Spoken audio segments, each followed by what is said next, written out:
और अब बात करते हैं अमृतकाल 2047 के की फोकस एरियाज के बारे में। अगर इंफ्रास्ट्रक्चर की बात करें तो 2047 तक 2 lakh kilometre national highways, 220 airports, 35 multimodal logistics parks, 10,000 metric ton per annum की पोर्ट कैपेसिटी और हाई स्पीड रेल नेटवर्क्स का टारगेट है। अगर टेक्नोलॉजी और इनोवेशन की बात करें तो artificial intelligence, quantum computing, semiconductor manufacturing और स्टार्टअप इकोसिस्टम को आगे बढ़ाना, यही हमारा फोकस है।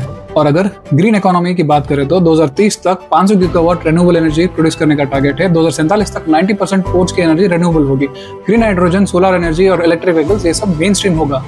एजुकेशन और हेल्थ केयर पे ध्यान दे दो, लिटरेसी रेट को 100% तक लेके जाना, लाइफ एक्सपेक्टेंसी को 80 के ऊपर बढ़ाना और universal health coverage under Ayushman Bharat, ये हमारा विजन है।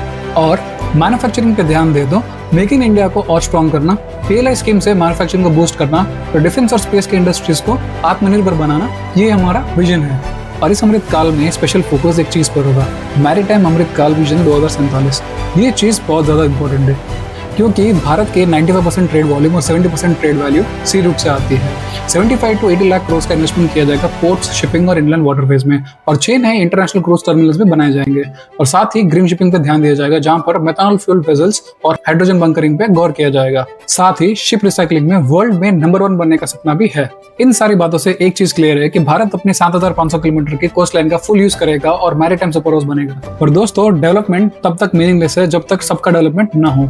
इसलिए अमृतकाल का मंत्र है सबका साथ, सबका विकास, सबका विश्वास और सबका प्रयास। Women empowerment, youth dividend, farmers modernisation और पावर रिडक्शन, ये सारे इक्वली इंपॉर्टेंट है। और साथ ही चैलेंजेस भी, जैसे कि पॉपुलेशन, अनएम्प्लॉयमेंट और क्लाइमेट चेंजेस। पर पिछले 75 ईयर्स में भारत ने एक चीज प्रूव की है कि हम ये सब कर सकते हैं। और अब सवाल ये है कि आप क्या करोगे।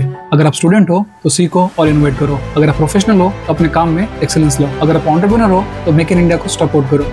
और अगर आप सिटीजन हो तो वाइजली वोट करो, करप्शन के खिलाफ बोलो और यूनिटी रखो। एक बात याद रखो कि विकसित भारत गवर्नमेंट अकेले नहीं बना सकती। जब भारत के 140 करोड़ लोग एक साथ एक डायरेक्शन में आगे बढ़ेंगे तब ये पॉसिबल है।